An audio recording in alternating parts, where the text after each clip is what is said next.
Hi everyone, and welcome to this month's edition of the Influential Times. I'm Jack Morel Paolo. I'm here as usual with my co-host Alistair Wheat. Hello. And we are going to do a quick rundown of some of the main stories from the last month that we noticed over October. So the first one that I have is that WhatsApp is joining the kind of avalanche of social and messaging giants that is rolling out ephemeral content. What do I mean by ephemeral? It's content that disappears after a little while. So obviously Snapchat, the original pioneer, and sort of Zuckerberg's long been heralded for his master stroke in copying it with Instagram stories. And in that case, it clearly worked. It's interesting to see it kind of rolling out now across lots of different channels with different use cases, with a sort of varying feel of how appropriate it is as a move. You know, I think in some cases people aren't quite sure what the purpose of it is. You know, the use case cited by WhatsApp is, you know, maybe you want to send someone your address or bank details so they can send you money, but you don't want that to stay in the chat history forever. It's nice if it can disappear. The interesting thing is they're talking about 7 days because, you know, quite often you'll send someone a message like, I'm coming around tomorrow, what's your address? And you send that information, and obviously you don't want to open up the message and find out it had a 24-hour expiry and you're lost. You don't know how to meet your friend, which obviously if you're in the UK, you'll be doing outside in the park one at a time. For the foreseeable, Alistair, you have got another story about ephemeral content and how it's kind of rolling out across a different part of the internet. Yeah, so this is something that's been anticipated for a while, and hopefully most of you've come across this already. But LinkedIn have rolled out stories globally this last month, and this kind of elicited groans from some quarters of, oh no, not more ephemeral content, and another copycat act with stories now being copied by a different company. But there is, I think, a use case for it within the LinkedIn environment, and I would really just plead that people don't just try and copy kind of the way that stories work on Instagram and just think that they should do exactly the same on LinkedIn. With LinkedIn, the regular feed, if people post too often, we know that LinkedIn's algorithm kind of penalizes people who post too frequently. So LinkedIn Stories is actually an opportunity to post some content to engage with your audience if you want to keep in touch with them kind of on a more frequent basis, so like daily. That's not going to then kind of maybe fill up your feed and also not maybe cause your other posts to get kind of downweighted in LinkedIn's algorithm. And so these videos, they're 20 seconds long and they last for 24 hours. So what should brands do with that, or what can influencers do? What should brand advocates do with stories? A couple of things I think are really good to try and use that fit the kind of LinkedIn kind of environment is to have something that is commenting on the news or a short reaction to something that's happened recently, or talking about an event, because that's still kind of in the LinkedIn kind of business environment.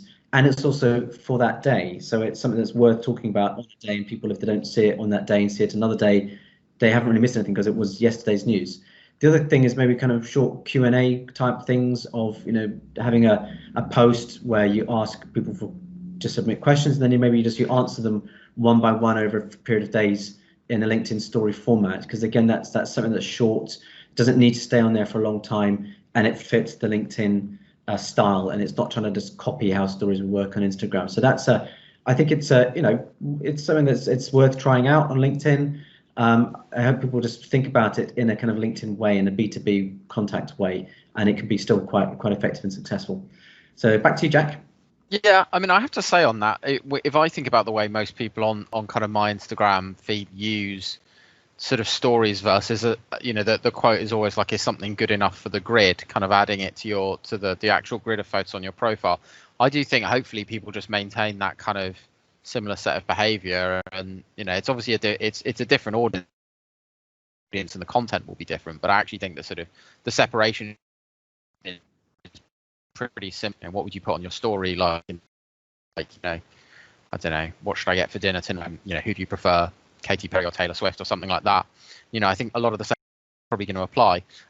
My second story is about so this is about it's on Reddit actually, and it's a story about a bot that someone created basically as a project at school. They were kind of doing a computer science degree, I think, and they decided to set up a bot that lets you quickly check someone's posting history, so that when you sort of came across a user, you could basically, in this case, try and find if someone had been using racial slurs.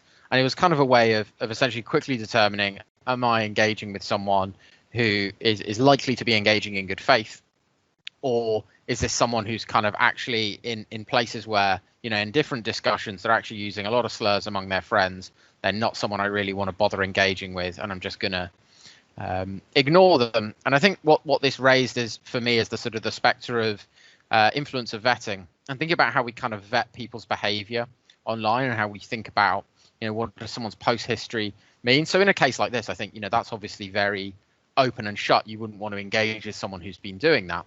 But I think it does raise, it sort of raises this question of, as we look to automate and maybe use tools to sort of vet people's posts, is making sure that we are, in general, observing the context, and that we're kind of looking at, not just in terms of something potentially bad, but also just looking at, the sort of tone of voice that someone has, trying to get a sense of their values, and hopefully speaking to the influencers that you're going to align with, to kind of get a sense of that. So I think, the case itself in the article is pretty open and shut. That's not someone you want to talk to. But I think an interesting thing that will, we see marketers wrestle with, and I think will only accelerate, as particularly if people want to sort of start using more smaller influencers, people with a smaller following, micro influencers, as you might call them.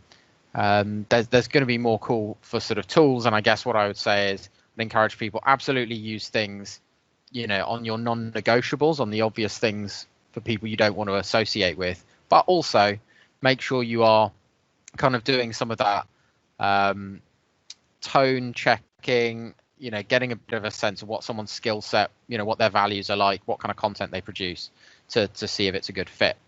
So yeah, that's my kind of that's my thought on that. And you've got one last story, Alistair.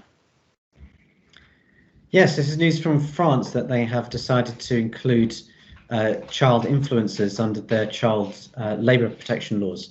So if a YouTuber is under the age of 16, or on Instagram or any other platform, and they're making money from influencer marketing, that counts as child labour. So the money that they earn from that activity, so that the money they get from the YouTube page, needs to go straight to a bank account that is sealed for that child until they reach the age of 16.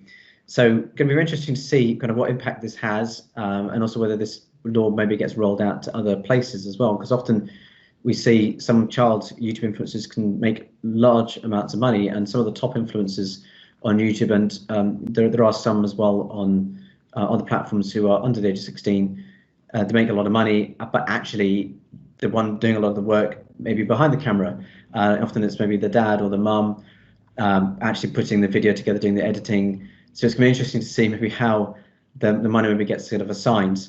But the one that actually who's got the channel in their name really is still under French law counted as being the owner of that property as such. So you're going to see what, going to be interesting to see if that gets rolled out to other countries, what the impact's going to be in terms of how those video channels are presented, whether or not you're going to need to see the other people in the videos appearing more on the channel, with the channel name changing, perhaps, who knows. But nonetheless, it's good to see that there are protections coming in place, because there are also instances where very much the children are potentially being exploited and put in front of the camera just to make money for the people behind the camera. So that was my last kind of observation on the influencer news for this month. Back to you, Ken. A really interesting one, actually, because it says a lot about your sort of conception. It sets a legal precedent for which bit of a sort of a popular YouTube channel is the work. And I know that's something that some influencers sometimes struggle with, is obviously the job they're hired for is to attend a conference, but actually the work is research, putting together a video afterwards, thinking about content formats and all of that. So it's kind of interesting to see, French courts obviously putting the balance on the act of being on camera, and I think that broadly makes sense. But as you point out, there's stuff happening behind the camera. Our bonus story this month is, if you have not in the last 10 minutes gotten enough of people on the Analytica payroll talking about social advocacy, then boy, have we got a treat for you. Our very own Tim Williams is going to be in conversation with Sarah Goodall and a very special guest on a webinar that is going out the afternoon we are recording this, so that will be our bonus story this week, more of a long form conversation, and you can catch the recording of that session there. So until next time, Alistair, always a pleasure, and we will see you all next month. Likewise. Bye, guys.